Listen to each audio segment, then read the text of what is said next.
Comment gérer les absences sur suivichantier.com? Alors pour ça, rien de plus simple, vous allez ici dans votre planning d'équipe avec vos ouvriers sur le côté. On va pouvoir créer une absence tout simplement en venant cliquer comme ici sur le lundi 23. Là, je suis en mode affectation. Donc là, c'est pour affecter des personnes sur un chantier.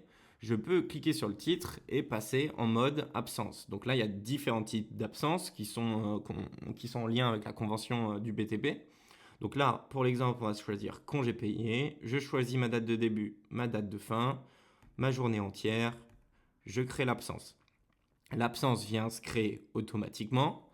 Donc cette absence, mon ouvrier va le voir directement dans son planning sur son téléphone, qu'il est absent en congé payé du 23 et au 26, mais pour le moment, elle n'est pas encore validée. Vous voyez, j'ai pas ce petit cadenas. Ici, j'ai mon petit cadenas, ça veut dire que l'absence a été validée.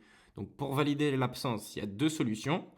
Ou vous double-cliquez dessus, et là, on va pouvoir nous indiquer que absence en attente de validation. J'ai plus qu'à cliquer sur valider l'absence. Je vérifie bien les horaires par jour d'absence qui sont prévus, la date de début, la date de fin. Une fois que c'est fait, je valide mon absence. Ça m'indique là que, en fait, tout simplement, à partir du moment où je valide l'absence va être figée dans le planning, je ne pourrai plus la modifier, et ça va me créer des feuilles d'heures d'absence, des feuilles d'absence qui sont en lien avec les feuilles d'heures et qui vont me permettre d'intégrer le temps d'absence dans les variables de paye. Donc je viens valider mon absence, j'attends un petit peu. C'est bon, l'absence est validée, elle a été validée par moi-même le 12-03-26. Maintenant, si je veux la modifier, ben c'est plus possible, elle est bloquée. Qu'est-ce que ça va changer du coup du côté de mes feuilles d'heures? Si je me mets en mars, donc on va se mettre ce mois, je vois bien que pour Dylan, il y a une ligne d'absence qui a été créée le 23, le 24 et le 25 de type congé payé avec 7 heures.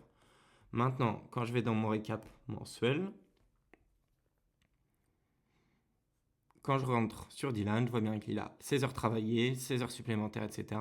Et également 16 heures d'absence. Si je veux voir le détail, j'ai juste à cliquer dessus. Et là, je vois semaine par semaine les différentes absences. Nous, c'était sur la dernière semaine qu'on lui a créé des absences. Donc là, pour l'exemple, il avait aussi une heure travaillée. Donc celle-ci, je peux venir, tac, la supprimer. C'était une erreur. Et là, ça va venir se mettre à jour ensuite. Voilà, c'est à jour.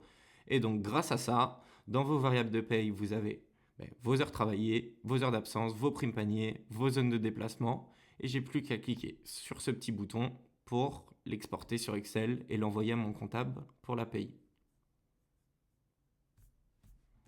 Dernière chose, si jamais une absence a été validée et vous voulez la supprimer parce que c'était une erreur, vous avez toujours la main dessus. Je viens dans mon onglet absence, c'est un nouvel onglet ici, et je vais pouvoir, typiquement pour Dylan, cliquer sur trois petits points, supprimer l'absence. Ça m'indique bien que c'est irréversible, que ça va supprimer les heures d'absence qui sont en lien. Je supprime mon absence, on attend un petit peu, et c'est supprimé. Dans mon planning d'équipe, je n'ai plus l'absence.